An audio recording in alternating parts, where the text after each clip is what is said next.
Oh, yes, you all are done. Thank you. The case is now under submission. Maybe I didn't say that loud enough.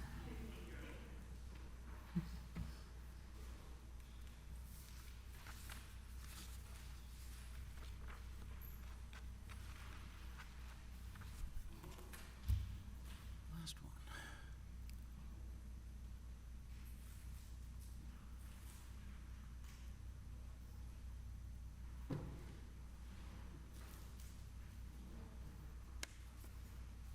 Just in case we haven't had enough insurance, we'll have the next case.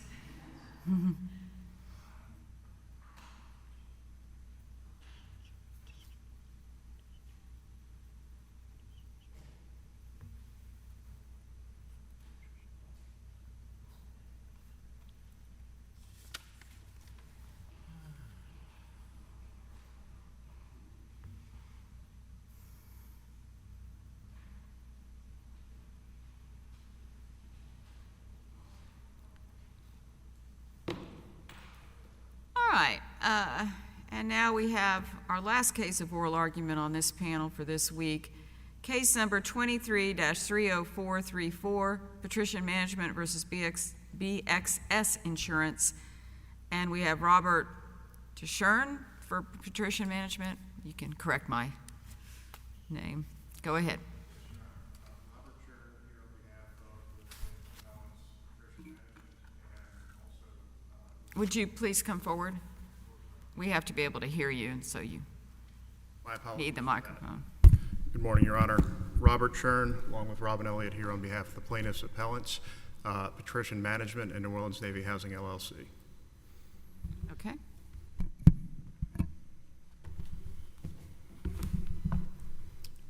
May it please the Court.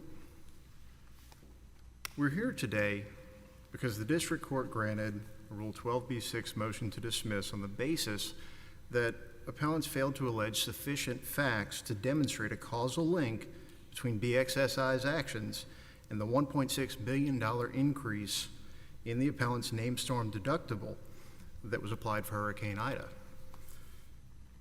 The District Court ignored the less stringent 12b-6 standard and applied a much harsher standard, essentially requiring plaintiffs to prove that they will be successful on the merits of the case.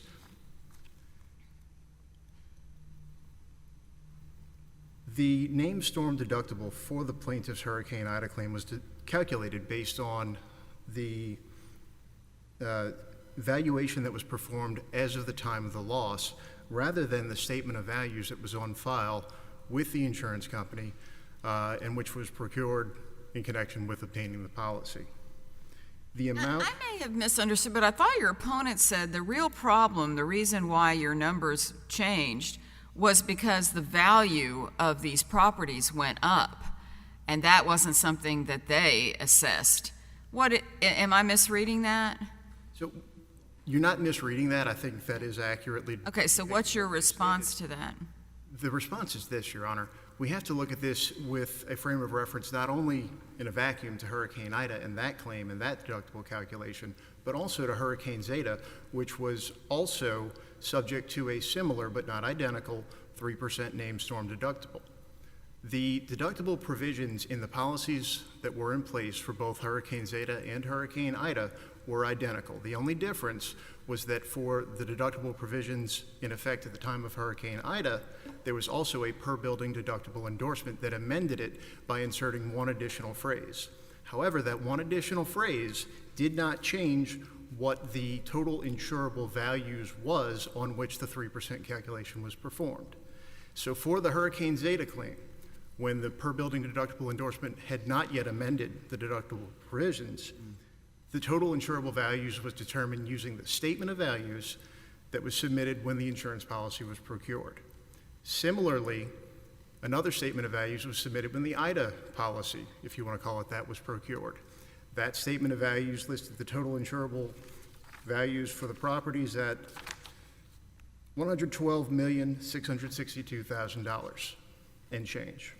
However, when the claim was made for Hurricane Ida, that $112 million figure was not used to calculate the 3% deductible.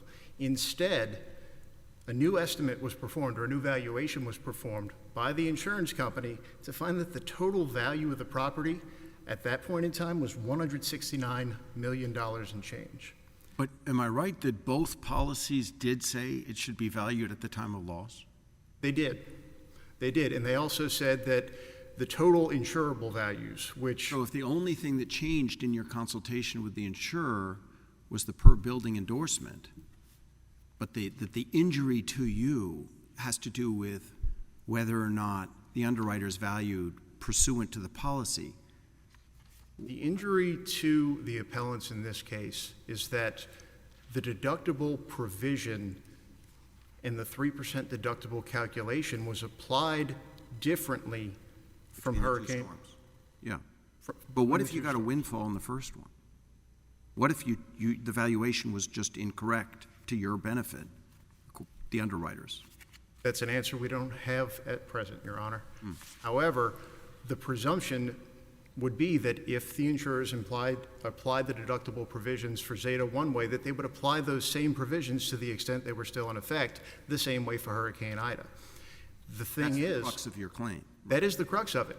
The only difference between the two claims is that in the interim, plaintiffs' appellants advised BXSI. They said, we want a lower named storm deductible. And the response from BXSI was to propose this per building deductible endorsement, which simply added the words, for each building involved in the loss or damage. The entirety of the remainder of the 3% deductible for the named storm, 3% named storm deductible language was identical. There were no deletions, only that one insertion. That one insertion does not change the use of 3% of total insurable values. It also does not change where it states, as Your Honor asked, at the time, or rather... Right, at the time. Right, at the time of the loss or occurrence. The only difference was that it allowed for the possibility of, instead of using the total insurable values for all probably 150 plus buildings at both of these locations, it would allow for using the total insurable values for only those that were damaged. Which could have been to your benefit, but then It could have been, and that was the intention, and that's why Patrician and New Orleans Navy Housing paid an extra $8,000 in premiums to have that endorsement included. Their understanding was that it would benefit them possibly. It was never their understanding, and they were never advised that it was also a double-edged sword that could be to their detriment. But the district court cited Offshore Productions and then Newman School case. And looking just at the Newman School case, it's still your obligation to look at the policy language and see that valuation is at the time of loss, right? And that's precisely the point, Your Honor, because valuation at the time of the loss, as it was applied for Hurricane Zeta, unless that was an incorrect application, which again is a fact we don't know, but unless that was an incorrect application, presumably reflects the valuation, the total insurable values as documented in the statement of values on file at the time of that loss, as opposed to an insurance company going out for Hurricane Ida and conducting its own brand new valuation, finding that the policies, or rather the properties insured, are worth in excess of $50 million more than the amount on which even the premiums were based. That's the crux of it. Looking at the changes in the policy language, there should have been no difference. There was no reason the insured could have known, as a layperson not familiar with insurance, or a lay entity, if you will, looking at what the per building deductible endorsement did. They acted solely on BXSI's advice that this would be to their benefit if less than all the buildings were damaged, but never were they aware that they were paying $8,000 more in order to have their deductible that was 3% be increased by $1.6 million, more than it would have been had they used just the total insurable values based on the statement of values of $112 million that was in effect at the time of Hurricane Ida. Right, but it seems like the problem isn't so much what they changed, but that the value went up, rightly or wrongly. So I'm just a little bit confused about the point you're making. Your Honor, on that. is why? Why did the value go up?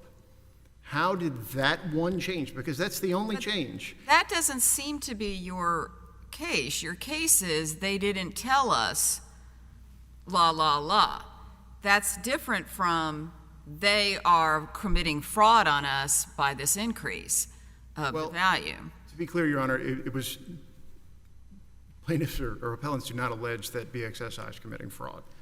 They allege that there was a negligent failure to advise them of the downside. Right, but the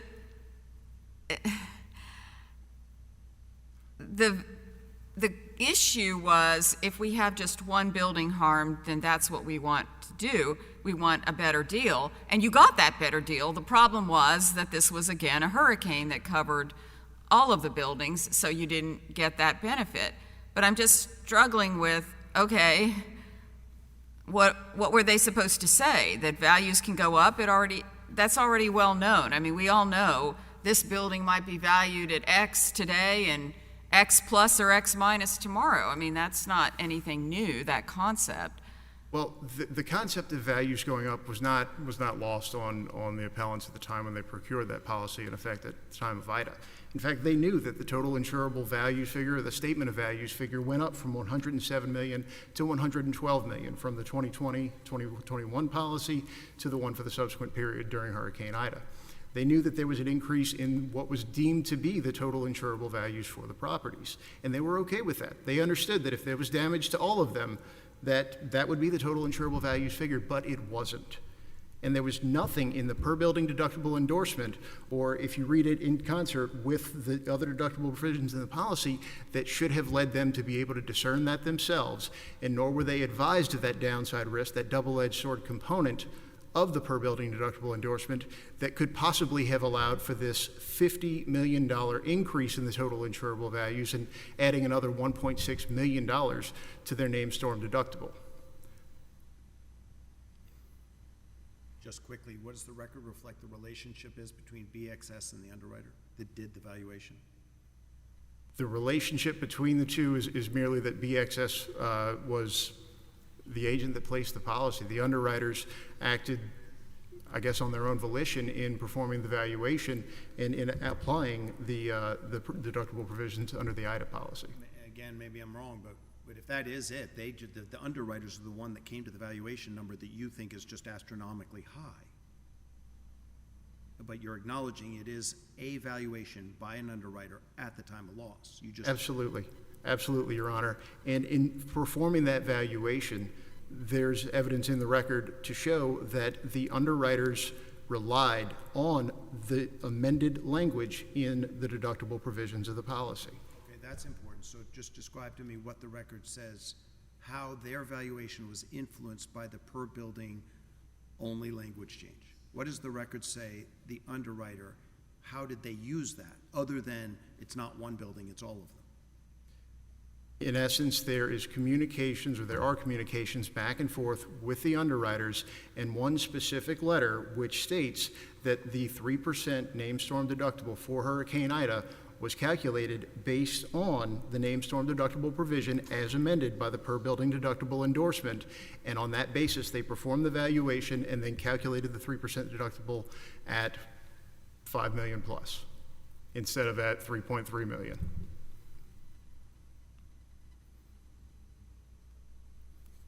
Okay. If there are no other questions, Tell us. no, Your Honor, I think I've covered the waterfront. I'll save the remainder of my Okay.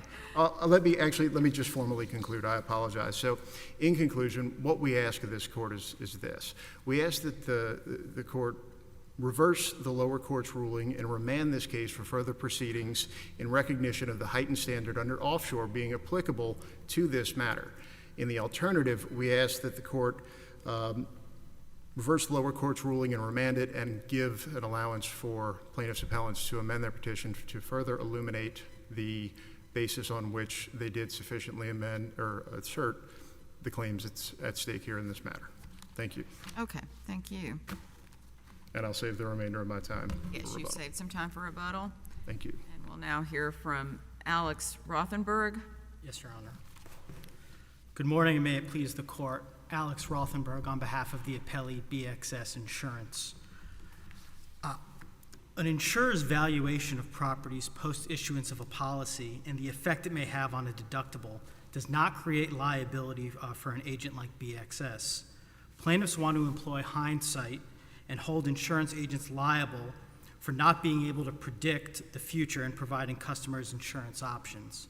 This is not only an impossible standard, but one that the Louisiana Supreme Court has rejected on numerous occasions. I think Is it your position that the change that was made is why they lost more? Are you talking about the valuation of the properties? I'm just asking the question I just asked. Because their whole case is about we ended up not getting paid as much as we would have under the prior policy. And I'm asking you if you agree with that. No, Your Honor. Okay, so please explain that. Sure. So the difference that they seize upon is this per building deductible endorsement. All that the endorsement does not modify how the individual buildings on the insured properties are valued or appraised. All that the deductible does is modify which buildings will be included in the calculation for the named storm deductible. So under policy 1, which did not include this at-issue endorsement, when there was a named storm claim, the total value of the insured property was used to calculate the named storm deductible.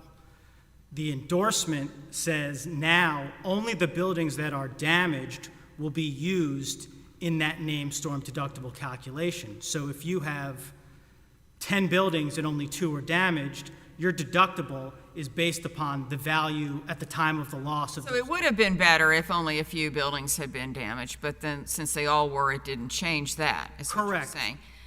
And then the value, the argument that your opponent made towards the end was that essentially you wrote the underwriters kind of like telling them, hey, raise the value of these properties. Well, Is that correct? That's not a correct characterization of the record, for sure. And I believe what the documents that plaintiffs are alleging are documents that they presented post-Judge Fallon's order of dismissal, trying to amend and say there's this evidence. The documents on their face we would, one, object because they're not in the record in that they were post-judgment, but they also don't show what plaintiffs claim they do. They just list statements of values. They never say this is what should be used in the valuation of the properties at the time of the loss. And that's kind of the red herring with this statement of values argument. The policy 1 without the endorsement and policy 2 with the endorsement are the same in that the statement of values is not what dictates the total insurable values at the time of the loss. It is the value at the time of the loss. So, Judge Higginson, I think to your point, they may have incurred a windfall with regard to their Hurricane Zeta claim. And if the underwriters use the statement of values with regard to policy 1 in determining the named storm deductible, maybe the values hadn't changed, or maybe the underwriters made a mistake in applying the policy in that circumstance. But the policy is very clear, 1 and 2, about what is used and what is the proper value for a named storm deductible. And that just has no relationship, or it is not in and of itself the statement of values. So that argument, I think, really doesn't hold water. It also doesn't implicate a duty that would be owed by an insurance agent under Louisiana law. You're comfortable even under offshore productions? Correct, Your Honor. You're not a, quote, mere order taker. You need to sort of assess their needs and say, you realize, I guess maybe you'd still say, this is still to your benefit. You don't back off this per building thing. Sure, there's a couple points on offshore. At its broadest, offshore production stands for the principle that if an insurance agent has a specialized area of expertise in the customer's business, that they have some heightened duty to provide more tailored or specific coverage options. There's no allegation that BXS has that type of specialized expertise in their area of business. And frankly, that type of argument doesn't really make sense within the context of this dispute. Plaintiffs are complaining that they paid a deductible higher than what they would have liked. I think any insured wants to pay as low as they can with the coverage they want. So this is not really a specialized coverage option taking into account plaintiffs' unique, business needs. But second, to the extent, offshore has been interpreted in the wake of Isidore Newman, courts have been very clear that it really only stands for if there is an affirmative request for specialized coverage, that then maybe an insurance agent has an obligation to help pair them with that. And again, the petition does not allege any special request. They said they wanted lower deductibles. and then because the valuation goes so high, the deductible is a lot higher. Well, sure. They say that now, but if you look at the actual allegations of the petition, what is alleged is that BXS approaches them about this deductible and says, we would recommend this. In the event of a smaller loss, this will save you money. And I do want to make clear, higher and lower are relative terms. You have to ask higher or lower relative to what? And it is not with what you paid prior, it's what you would pay absent this endorsement. So for the Hurricane Ida claim, the benefits of the endorsement were more or less mooted because all their buildings were damaged. But had they experienced half the buildings damaged instead of all of them, their deductible would have been lower because only the value of those buildings would have been included. But no one can, because of the way these policies are structured, where part of the calculation of the named storm deductible is the valuation at the time of the property, no one can predict that. So if the property values double, you might have paid what you paid for the Hurricane Zeta claim. My last question that comes to mind is, could you speak to what the record reflects the relationship is between the underwriter that did the valuation and BXS? There is no, I don't believe there's anything in the record regarding a connection. I can expand beyond. What is it typically?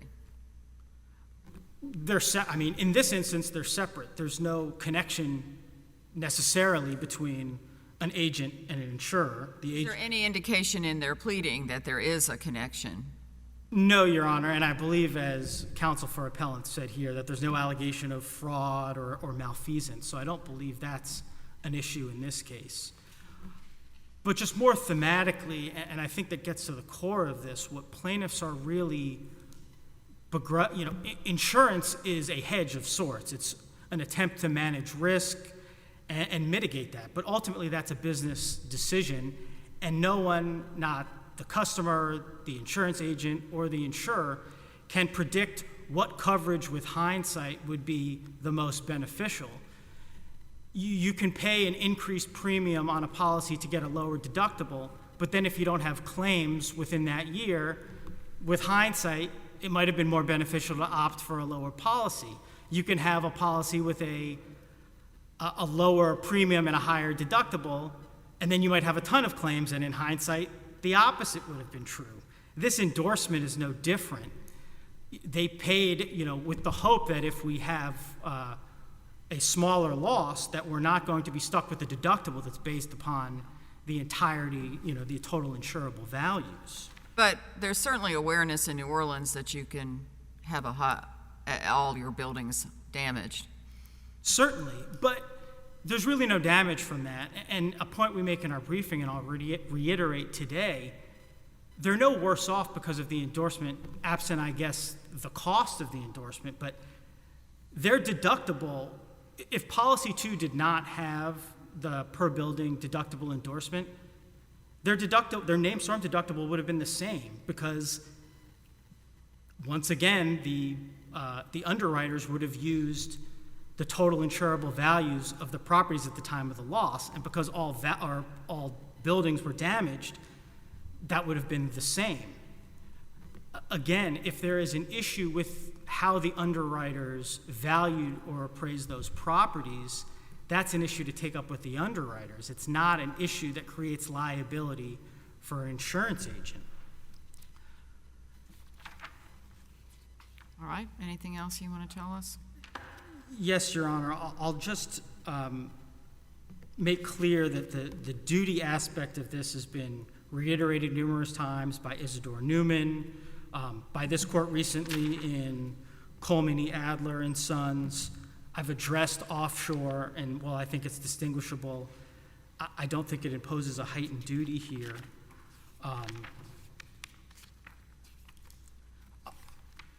I'll briefly talk about the amendment issues, and I don't think they were addressed squarely in my opponent's argument, but nothing that has been presented either in the district court post-judgment, which was the first time that plaintiffs ever provided any proposed amendments, and as Judge Fallon found, there's nothing that would bridge the gap either on causation, which is what Judge Fallon really focused on, but also on this duty aspect. And this court's precedent has been very clear that post-judgment requests for leave to amend, it is the movement's burden to show that there was no way they could have raised these issues. And we laid this out in our briefing, but under Rule 15, they had 21 days after BXS's motion to dismiss to amend. They had 7.5 months to amend while the motion was under submission before Judge Fallon, and they didn't. And now, even if the court were to overlook that, there's just simply nothing that they propose that would get them past to either show a duty that BXS violated that's owed by an insurance agent, or any causal connection between the per building deductible endorsement and the damages they claim. For all those reasons, Your Honor, I would ask that the court affirm the judgment below. Okay, thank Thank you. you. We'll now hear the rebuttal.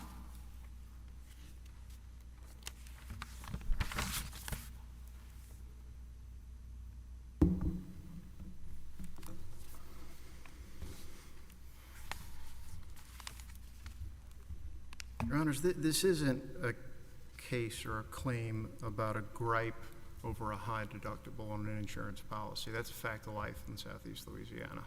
It's not lost on any party to this case, I wouldn't imagine.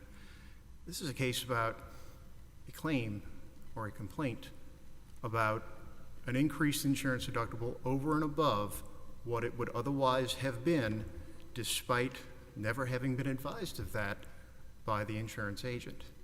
That's what this case is about. Something very interesting just came up in my opposition's argument. They said that if policy 2 didn't have the named storm deductible, their named storm deductible for Hurricane Ida would have been the same. They also said earlier on in their argument that there was a windfall for Hurricane Zeta, and that implication from those two statements is that it's BXSI's position that all along they were aware that the methodology for determining the total insurable values under either of those policies was or should have been a valuation performed at the time of loss, as opposed to using the statement of values on file. If it is BXSI's position that the Hurricane Zeta deductible was improperly calculated, therein lies the proof that they were aware and should have advised plaintiffs of the potential downside of paying $8,000 more for a per building deductible endorsement that should have reduced their named storm deductible amount.